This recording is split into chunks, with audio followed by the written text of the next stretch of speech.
안녕하십니까. 코로나19 통합뉴스룸 5시 뉴스입니다.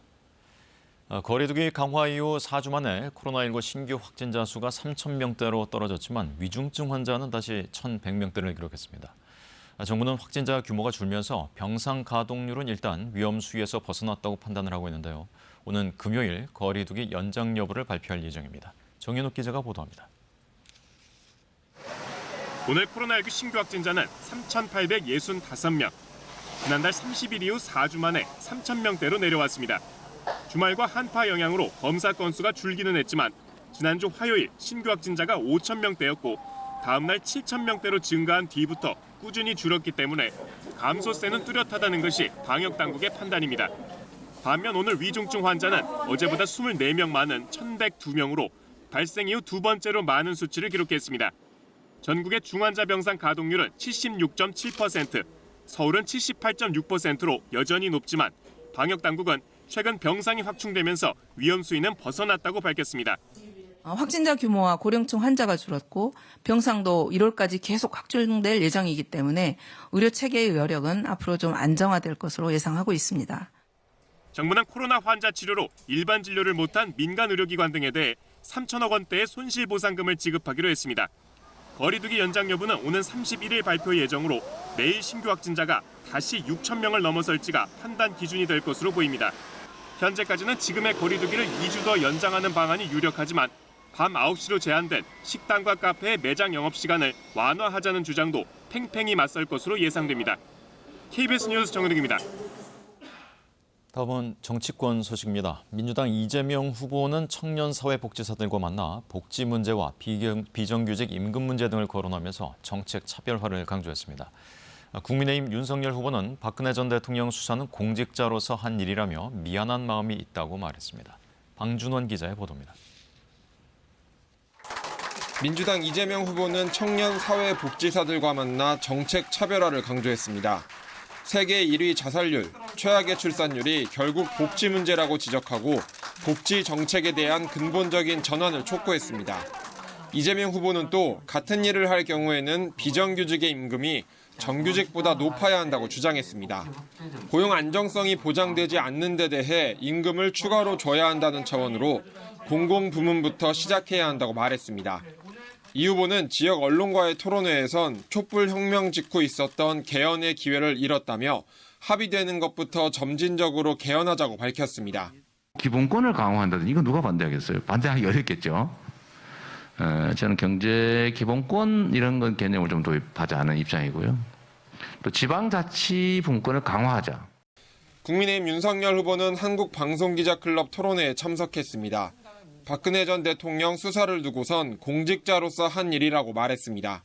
공직자로서 제 직분에 의한 일이었다 하더라도 정치적으로 또 정서적으로는 대단히 미안한 그런 마음을 인간적으로 가지고 있기 때문에 이재명 후보의 TV토론 요구엔 확정적 중범죄, 다른 변명의 여지가 없는 후보와 법이 정한 횟수를 넘어 토론하는 것은 받아들이기 어렵다고 말했습니다. 최근 벌어진 여러 실언 논란에 대해선 자신의 잘못이라고 말했습니다. 국민의힘 초선 의원들은 이준석 대표를 만나 언행에 시정이 필요하다는 의견 등을 전달했습니다. KBS 뉴스 방준원입니다. 올해 쌀 생산량이 수요보다 크게 늘면서 쌀값 하락 우려가 커졌습니다. 정부는 일단 초과 생산분을 매입해서 가격을 안정시키기로 했습니다. 자세한 소식을 변진석 기자가 전합니다. 더불어민주당과 정부는 오늘 당정 협의를 통해 내년 1월 쌀 20만 톤을 정부가 매입하기로 했습니다. 올해 생산된 쌀은 약 338만 톤으로 약 27만 톤이 수요보다 초과 생산된 것으로 파악됐습니다. 당정은 이 27만 톤 가운데 우선 20만 톤을 사들여 시장에 유통되지 않도록 한 것입니다. 수학기 산지 쌀값 하락 추세가 지속되고 최근 하락폭이 확대됨에 따라 지금 시점에서 시장 안정을 위한 조치를 발표할 필요가 있다고 판단하였습니다.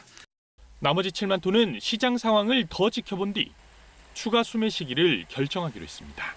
이에 따라 정부는 우선 이해관계자 협의 등을 거쳐 20만 톤 매입을 위한 세부 계획을 공고할 계획입니다. 더불어민주당 박완주 정책위 의장은 브리핑에서 원칙적으로는 초과 생산량 27만 톤을 모두 수매하겠다는 것이라며 이번 조치는 쌀값을 올리자는 게 아니라 적정 가격을 유지하도록 하는 정책이라고 설명했습니다.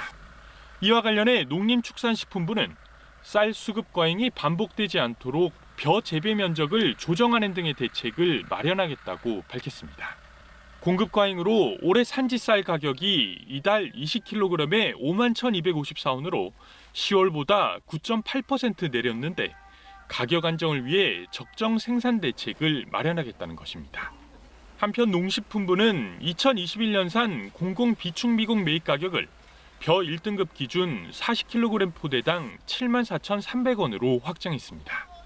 공공 비축 미국 매입에 참여한 농업인에게는 확정 가격에서 이미 지급한 중간 정산액을 제외한 차액을 연내에 지급할 계획입니다. KBS 뉴스 변진석입니다.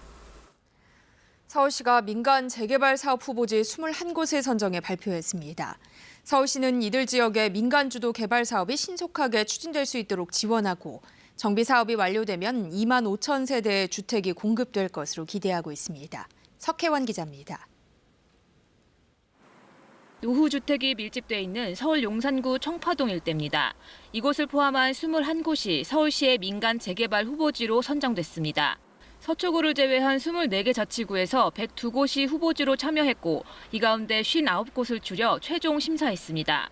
마장동과 공덕동, 신월 7동 등 21개 자치구에서 한 곳씩 지정됐습니다.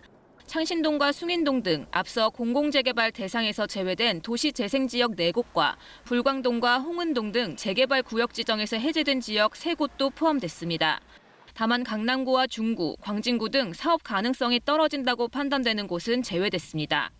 현금 청산자가 많거나 사업성이 부족해서 사업이 진행이 어렵다고 판단되는 지역들은 부득이하게 제외되고 다음 공모의 기회를 주도록 하겠습니다. 이번에 선정된 후보지는 서울시가 정비계획 수립을 지원하는 신속통합기획이 적용됩니다. 정비계획 수립 단계에서 공공성을 확보하고 5년 이상 걸리던 구역 지정 기간을 2년으로 대폭 단축하는 방식입니다. 이르면 내년 초 정비계획을 수립하고 2023년부터 구역 지정을 통해 모두 2만 5천 세대의 주택을 공급한다는 계획입니다. 신규 재개발 구역이 지정되면 2015년 이후 처음입니다.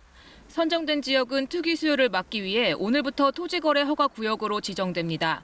또 공모 공고일을 권리 산정 기준일로 고시하고 건축 허가 제한 절차가 추진됩니다. KBS 뉴스 석혜원입니다. 3개 신도시 등 수도권 공공택지에서 올해 마지막 사전 청약을 실시합니다. 국토교통부는 내일 모집 공고를 시작으로 13,000가구 규모의 공공분양 사전 청약과 3,300가구 규모의 민간 분양 사전 청약을 실시한다고 밝혔습니다.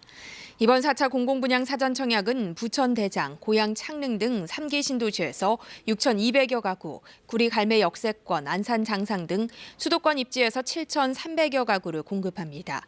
민간 분양 사전 청약은 인천 검단 3개 단지와 평택 고덕 1개 단지 지구에서 모두 3,300가구가 공급됩니다. CJ 대한통운 택배기사 노조원들이 과로사 방지를 위한 사회적 합의 이행을 촉구하며 무기한 파업을 시작했습니다. 당장 전국적인 배송 대란 가능성은 크지 않지만 파업이 장기화될 경우 물류 피해가 우려됩니다. 염기석 기자입니다. 국내 택배업계 점유율 1위인 CJ 대한통운 소속 택배기사들이 오늘부터 무기한 총파업에 들어갔습니다. 이 회사 소속 택배기사 2만여 명 중 노조원은 2,500명 정도. 이 가운데 쟁의권이 있는 조합원 1,700여 명이 파업에 참여했습니다. 쟁의권이 없는 조합원과 파업을 지지하는 비조합원들은 CJ 대한통운 자체 상품 규정을 벗어난 물량은 배송하지 않는 식으로 파업에 간접 참여합니다. 택배노조는 과로사 방지를 위한 사회적 합의를 이행하고자 올린 요금을 CJ 대한통운이 추가 이윤으로 귀속시키고 있다고 주장합니다. 이에 지난 23일 쟁의행위 찬반 투표를 거쳐 찬성률 93.6%로 총파업을 결의하고 요금의 공정한 분배와 급지 수수료 인상 등을 요구하고 있습니다. CJ 대한통운은 이에 대해 사회적 합의 이행을 위한 회사의 노력을 폄훼하고 근거 없는 수치와 자료를 기반으로 한 일방적인 주장에 깊은 유감을 표한다고 밝혔습니다. 또 전체 택배비의 절반가량은 기사 수수료로 배분되며 택배비 인상분의 절반 정도가 수수료로 배분된다고 반박했습니다. 파업 참여 기사가 전체 CJ 대한통운 기사의 8.5% 수준이어서 전국적 배송 대란 가능성은 당장 크지 않을 걸로 예상됩니다. 하지만 노조 가입률이 높은 창원과 울산, 성남 등 일부 지역에선 배송 차질이 우려됩니다. 또 CJ 대한통운이 올해 3분기 기준 국내 택배 시장 점유율 48%를 차지하는 만큼 파업이 장기화하면 연말연시 택배 성수기를 맞아 물류 타격이 커질 수 있습니다. CJ 대한통운 측은 송장 출력 제한이나 직고용 배송기사 파견 등의 대책을 시행할 방침입니다. KBS 뉴스 염석입니다.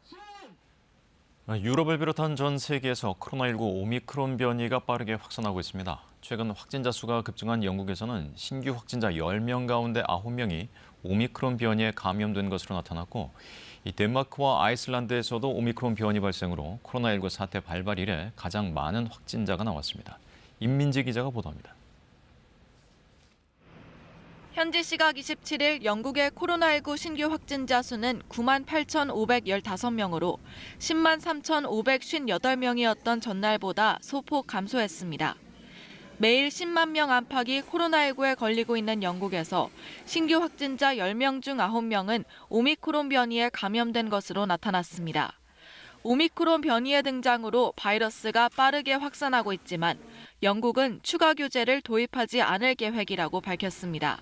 There will be no further measures before the new year. Of course, people should remain cautious as we approach New Year celebrations. 덴마크에서는 현지 시각 27일 16,164명이 확진돼 처음으로 15,000명을 넘어섰습니다. 오미크론 변이가 우세종이 된 덴마크에서는 이달 중순부터 공연장과 영화관 등 문화시설의 문을 닫고 영업시간을 제한하는 등 방역 조치를 강화했습니다. 이달 중순까지 일일 신규 확진자가 200명을 넘은 적이 없었던 아이슬란드에서도 이날 672명이 확진됐습니다. 전 세계 실시간 통계 사이트인 월드오미터에 따르면 코로나19 변이인 오미크론이 등장한 이후 한 달 만에 전 세계 코로나19 신규 확진자 수가 34% 넘게 급증한 것으로 나타났습니다. 오미크론 변이는 델타 변이보다 감염성이 높은 대신 위험도가 낮은 것으로 평가되지만 감염 사례가 많다면 결과적으로 중환자 수에는 차이가 없을 수 있다는 우려가 나오고 있습니다. KBS 뉴스 임민지입니다. 미국에서는 오미크론 변이 확산으로 코로나19 검사 수요가 크게 늘었습니다. 곳곳에서 진단 장비가 부족한 것으로 나타남에 따라 바이든 대통령은 공급 문제 해결에 주력하겠다는 뜻을 밝혔습니다. 보도에 김기현 특파원입니다.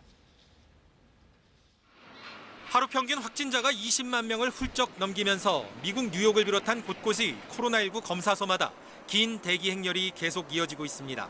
오미크론 변이 확산으로 가족과 친구 등을 만나기 전에 감염 여부를 확인하려는 수요가 커진 탓입니다. 이에 따른 대응책으로 미 연방정부 차원에서는 이미 검사 장소를 늘리고 가정용 자가진단 장비를 추가 배포하겠다는 방침을 발표한 바 있습니다. 하지만 환자가 폭증하고 의료진이 한계 상황을 호소하는 일선에선 의구심을 지우지 못하고 있습니다. The production of 500 million rapid tests that will be distributed by the federal government is great, but obviously that dries up the supply chain for the solutions that we might offer as governor. 이에 대해 조 바이든 대통령은 미국 내 주지사들과 화상으로 만난 자리에서 이번 달 진단 검사 건수가 2억 명에 가깝지만 수요를 따라가지 못하고 있다고 진단했습니다. 그러면서 다음 달 초부터는 보험 가입 여부와 관련 없이 자가진단 장비를 무료 배포하겠다는 방침을 재확인하면서 더 많은 지원을 약속했습니다. We're providing access to free tests for folks who don't have insurance. But we have to do more. We have to do better. And we will. 바이든 대통령은 그 예로 콜로라도와 미시간 등 의료진이 부족한 6개 주에 긴급 대응팀을 파견했고 산소 호흡기를 비롯한 의료 장비를 추가 확충하는 방안 등을 들었습니다. 현재 열흘로 돼 있는 코로나19 확진자들의 격리 기간을 축소하는 움직임에 대해 바이든 대통령은 미 보건당국의 결정을 존중한다는 입장을 밝혔습니다. 워싱턴에서 KBS 뉴스 김기현입니다. 이스라엘도 오미크론 변이가 빠르게 확산되고 있는데요. 세계에서 처음으로 의료진을 대상으로 코로나19 백신 4차 접종의 안전성과 효용성을 알아보기 위한 시험에 들어갔습니다. 이 3차 추가 접종에 대해서는 3개월로 간격을 단축하고 동시에 방역도 다시 강화하고 있습니다. 두바이에서 우수경 특파원입니다. 의료진이 차례로 코로나19 화이자 백신 4차 접종을 맞습니다. 4차 접종은 전 세계에서 처음입니다. Hopefully, we'll be able to show here at the Sheba Medical Center that this fourth booster really provides protection against the Omicron. 이번 시험의 대상은 8월 20일 이전 3차 접종을 받은 의료진 150명입니다. 이들은 모두 항체 수치가 낮은 상황이라고 보건부는 밝혔습니다. 이에 앞서 백신 자문위원회는 고령자와 의료진에 대한 백신 4차 접종을 권고했지만 보건부는 아직 시행하지 않고 있습니다. This research is therefore very important because we'll have initial data within a few days about the safety, and I think then we'll feel more safe to say, okay, everybody who has immune suppression can go and get it. 보건부는 동시에 3차 추가 접종 간격을 기존 5개월에서 3개월로 단축했습니다. 이스라엘에서는 최근 오미크론 변이가 빠르게 확산되고 있습니다. 하루 신규 확진자 수는 2,000명에 달하고 있으며 오미크론 감염 사례도 450건이 넘었습니다. 방역도 다시 강화하고 있습니다. 쇼핑몰과 대형 마트 등에 출입하기 위해서는 백신 증명인 그린패스가 필요하고 수용 인원도 제한했습니다.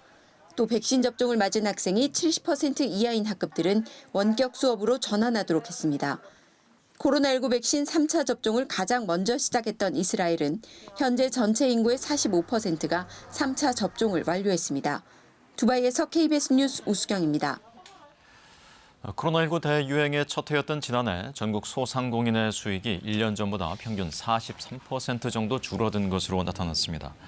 중소벤처기업부가 발표한 2020년 소상공인 실태조사를 보면 소상공인 사업장 한 곳의 영업이익은 평균 1,900여만 원으로 2019년에 3,300여만 원과 비교하면 평균 1,400만 원, 약 43% 급감했습니다. 빚을 지고 있는 소상공인 비율도 2019년 52%에서 지난해 60%로 늘었습니다. 정부는 코로나 장기화에 따른 영업 손실에다 디지털 경제로의 전환에 빠른 대응이 힘든 점이 겹친 것으로 보인다고 분석했습니다. 의류 수거함에 탯줄도 안 뗀 신생아를 유기한 혐의로 20대 엄마가 구속됐습니다. 그런데 이 여성이 다른 아들 2명도 방임했다는 사실이 드러나 충격을 주고 있는데요. 이 따르는 영아 유기와 아동학대, 해법은 없는 걸까요? 정지주 기자입니다. 지켜주지 못한 어른들이 너무 미안합니다.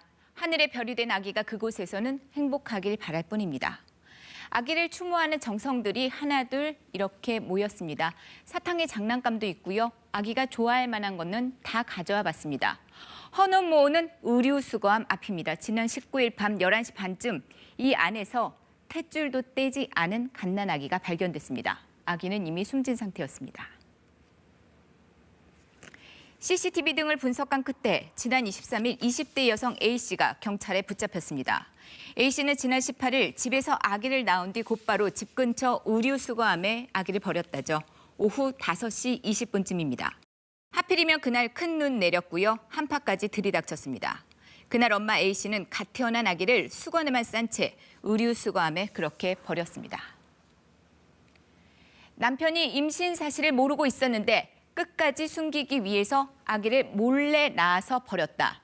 A씨가 경찰에 한 얘기입니다. 그리고 A씨는 구속됐습니다. 시체를 유기한 혐의만 적용됐습니다. 유기 당시에 아기가 살아 있었는지에 대해서 확인이 되지 않았습니다. 그런데 A씨에게는 숨진 아기 말고도요. 남편과 사이에서 낳은 3살과 1살 배기 아들 2명이 더 있다는데요. 올해 초 남편과 별거한 A씨는 아들들과 함께 경남 창원으로 이사했습니다. 그런데 쓰레기로 가득한 집에 아기들만 둔 채 외출하는 등 방치를 했다죠. 이웃 주민의 신고로 경찰에 입건이 됐고요. 경찰은 아동복지법상 방임 혐의로 A씨를 검찰에 기소 의견 송치했습니다. 그리고 두 아들은 경찰과 아동보호기관이 엄마 A씨와 분리해 보호소에 맡기도록 했다는데요. 이 사실을 한 남편이 아들들을 데려오기 위해 2달 전부터 A씨와 함께 살고 있었는데 A씨가 몰래 출산을 했고요. 그 아기 의류수거함에 버린 겁니다. 경찰은 시신 부검 결과 등을 토대로 아기 숨진 시점 등을 파악한 뒤에 이번 주 안에 사건을 검찰에 넘긴다는 계획입니다. 자, 그런데 이 같은 신생아 유기 또 있었습니다. 지난달에 강원도 고성의 한 바닷가 공중 화장실에서 갓 태어난 채 유기된 신생아가 발견됐다는 기사 이렇게 나와 있고요.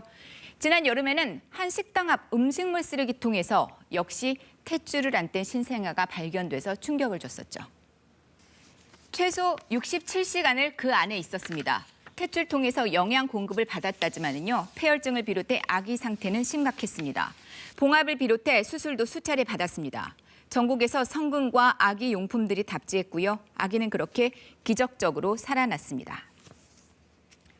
주민등록번호와 당당한 이름도 생겼고요. 지난 10월 퇴원해서 충북의 한 아동보호시설에 입소를 했다는데요.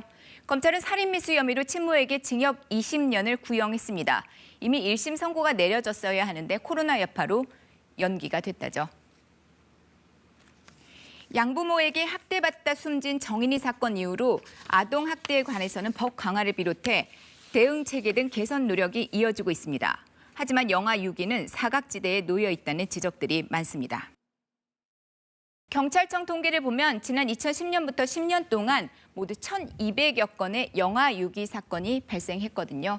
단순 계산하면 매년 신생아 127명이 버려진다는 얘기입니다. 그래서 국가의 공적 책임을 강화하는 것을 비롯해서 영아 유기를 예방할 수 있는 시스템 정비가 시급하다는 목소리 높아지고 있습니다. KBS 뉴스 정지주입니다. 도심에서 사무실로 위장한 도박장을 연 뒤 돈을 빌려주고 이자를 받거나 도박장 입장료 명목으로 돈을 뜯어낸 일당이 경찰에 붙잡혔습니다.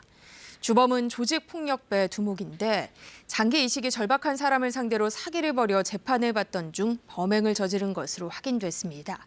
정민규 기자입니다. 녹색판 주변으로 남녀 10여 명이 다닥다닥 붙어 앉았습니다. 화투패를 돌리더니 한 남성이 뭔가를 재촉합니다.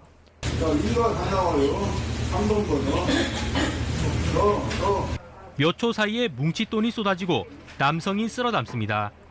도박판이 벌어진 곳은 인적 드문 외딴 곳이 아니라 바로 부산 시내 한 사무실입니다. 조직 폭력배가 낀 일당은 창문을 검은 막으로 가리고 CCTV를 설치해 바깥 상황을 살폈습니다. 이들은 며칠 뒤 충남의 한 가정집으로도 장소를 옮겨 도박판을 벌였습니다. 밖에 문방이 있기 때문에 신고자나 누가 낯선 사람이 오면은 어떻게 수습을 해버린 현장을. 심지어 이제 저렇게 CCTV까지 설치해가지고 밖의 동향을 감시를 했기 때문에 신고가 가도 현장을 잡기가 상당히 힘들었던 그런 사업. 경찰이 파악한 판돈은 억대에 달하는데 돈을 빌려주고 이자를 받거나 도박장 입장료 등의 명목으로 수천만 원을 뜯어낸 것으로 보고 있습니다. 특히 주범인 조직폭력배 50대 남성은 장기 밀매를 알선해 주겠다고 속여 돈만 챙긴 혐의로 재판을 받던 중이었습니다. 신장 이식이 필요한 피해자의 절박한 마음을 이용한 건데 한 사람에게 뜯어낸 돈이 6,900만 원으로 유흥비 등에 탕진했습니다. 경찰은 주범인 조직폭력배 두목을 구속했습니다. 또 도박판 운영에 깊숙하게 관여한 50대 여성 등 남녀 4명을 검찰에 불구속 송치하고 영상을 바탕으로 도박에 참여한 사람들을 쫓고 있습니다. KBS 뉴스 정민규입니다. 새벽 시간 도심에서 도로를 막고 난폭 운전을 벌인 오토바이 폭주족들이 경찰에 붙잡혔습니다. 이들은 SNS로 모인 배달원들이었습니다. 성용희 기자입니다. 새벽 시간 대전의 편도 4차선 도로입니다. 오토바이에 탄 남성이 경광봉을 흔들며 앞장서고 오토바이 11대가 무리를 지어 뒤를 따릅니다. 선두에 선 오토바이들이 차선을 넘나들며 고개 운전을 벌이는가 하면 뒤따르는 오토바이들은 도로를 점령하고 다른 차량의 통행을 방해합니다. 방해를 받은 운전자가 경적을 울리고 급기야 순찰차까지 출동했지만 교통신호를 무시하고 내달립니다. 이들은 이곳 대전 도심에 집결한 뒤 30여 분 동안 20km가량을 이동하며 난폭 운전을 벌였습니다. 범행 이후 모두 뿔뿔이 흩어졌지만 경찰은 한 시민의 신고를 받고 인근 아파트 주차장에서 주동자인 20살 정모 씨를 검거했습니다. 또 배달업체 등을 상대로 탐문 수사를 벌여 5명을 추가로 붙잡았습니다. 6명 모두 10대 후반에서 20대 초반 오토바이 배달원들로 SNS를 통해 다른 지역 폭주족들과 사전에 범행을 계획했던 것으로 파악됐습니다. 경찰이 추적을 피하기 위해서 번호판을 꺾거나 그 번호판을 제거하는 등 치밀하게 사전에 준비한 걸로 확인됐습니다. 이들의 난폭 운전 당시 112에 접수된 신고는 10여 건. 경찰은 정 씨 등 6명을 도로교통법상 공동위험행위 혐의로 불구속 입건했습니다. 또 달아난 6명의 행방을 쫓고 번호판을 훼손하거나 떼고 운행한 행위에 대해서는 자동차관리법 위반 혐의를 추가 적용할 계획입니다. KBS 뉴스 성용입니다. 이어서 오늘의 주식 시황을 KB증권에서 전해드립니다. KB증권입니다. 오늘 코스피는 배당락기를 하루 앞두고 기관과 외국인이 대량 매수에 나서며 상승 마감했습니다. 코스닥 또한 기관과 외국인의 동반 순매수에 오르면서 장을 마쳤습니다. 오늘 코스피는 20.69포인트 상승한 3020.24에, 코스닥은 16.08포인트 오른 1027.44에 마감됐습니다. 간밤 뉴욕 증시는 크리스마스 연휴를 마치고 일제히 반등하며 마감했습니다. 코스피는 개인의 매도에도 기관과 외국인의 매수에 상승하는 흐름을 나타냈습니다. 시총 상위 종목들이 대부분 상승세를 보인 가운데 LNF가 내년 전 세계 전기차 판매량 증가와 더불어 2차 전지 산업도 성장할 것이라는 전망이 나오면서 8%대 강세를 보였습니다. 또한 셀트리온은 자체 개발한 코로나19 치료제 레키로나 주사에 대해 정부가 건강보험 수가를 한시적으로 적용한다는 소식에 상승했습니다. 반면 H1B는 5거래일 연속 하락하며 저조한 흐름을 보이며 마감했고 HMM이 4분기 사상 최대 이익 전망에도 내년 컨테이너 업황 악화 우려에 하락했습니다. 오늘 원달러 환율은 1원 20전 오른 1,188원에 거래를 마쳤습니다. 지금까지 KB증권이었습니다. 내일 새벽부터 오후까지 중부와 전북 북부에는 비가 내리겠습니다. 기온이 낮아서 비나 눈이 내리는 즉시 얼어붙을 가능성이 높기 때문에 교통안전에 유의하셔야겠습니다. 이후에도 오후 늦게부터 밤 사이에 경기 내륙과 강원도, 충청 북부와 경북 북부 내륙에 한때 비나 눈이 내릴 것으로 보입니다. 그중에서 수도권 동부와 강원도에는 최고 3cm가량의 눈이 내려 쌓이겠습니다. 내일도 영동을 제외한 대부분 지역에서 초미세먼지 농도가 나쁜 단계까지 오르겠습니다. 내일 아침 기온은 서울이 0도 등으로 오늘보다 2도에서 10도가량 높겠고요. 낮 최고 기온도 오늘보다 2도에서 6도가량 높겠습니다. 바다의 물결은 전해상에서 높게 일겠습니다. 모레도 충청과 남부지방에 비나 눈이 내릴 것으로 보입니다. 날씨였습니다. 코로나19 통합 뉴스룸은 7시 뉴스에서 이어집니다. 시청해주신 여러분 고맙습니다.